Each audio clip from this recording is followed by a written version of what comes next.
ನಮಸ್ಕಾರ ಸ್ನೇಹಿತರೆ, ಹ್ಯಾಪಿ ಗುರು tech talk YouTube ಚಾನೆಲ್ಗೆ ಸುಸ್ವಾಗತ. ನನ್ನ ಹೆಸರು ರೇಣುಪ್ರಸಾದ್. ನಾನು ಬ್ರದರ್ ಲೇಸರ್ ಪ್ರಿಂಟರ್ ಆನ್ ಮಾಡಿದಾಗ ಅದು ಟೋನರ್ ಲೈಟ್ ಬ್ಲಿಂಕ್ ಆಗ್ತಿದೆ. ಸೊ ಟೋನರ್ ರಿಪ್ಲೇಸ್ಮೆಂಟ್ ಮಾಡಕ್ ಪ್ಲಾನ್ ಮಾಡಬೇಕು. ಸೊ ನಾನು ಟೋನರು ಕಾರ್ಟ್ರಿಜ್ ಎರಡು ರಿಪ್ಲೇಸ್ ಮಾಡ್ತಾ ಇದ್ದೀನಿ.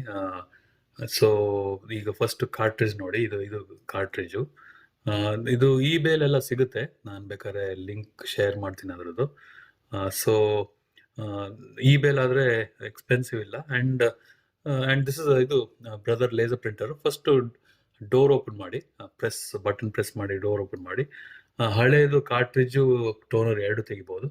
ಅಕಸ್ಮಾತ್ ಬರೀ ಟೋನರ್ ರಿಪ್ಲೇಸ್ ಮಾಡೋದಾದ್ರೆ ಈ ಬ್ಲೂ ಬಟನ್ ಒತ್ತಿ, ಅದು ಅವಾಗ ಟೋನರ್ ಆಚೆಗೆ ಬರುತ್ತೆ.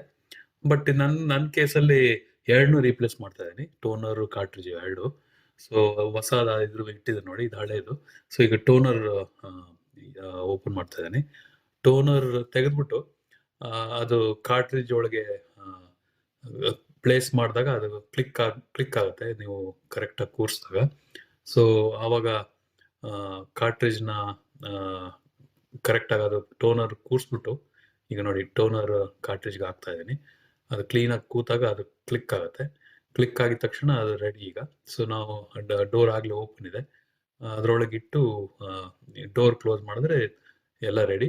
ಆ ಟೋನರ್ ಬ್ಲಿಂಕ್ ಆಗ್ತಿರೋದು ನಾವು ಇನ್ನೊಂದು ವಿಡಿಯೋ ತೋರಿಸ್ತೀನಿ ಹೇಗೆ ರೀಸೆಟ್ ಮಾಡೋದು ಅಂತ. Hope you like the video. Thank you.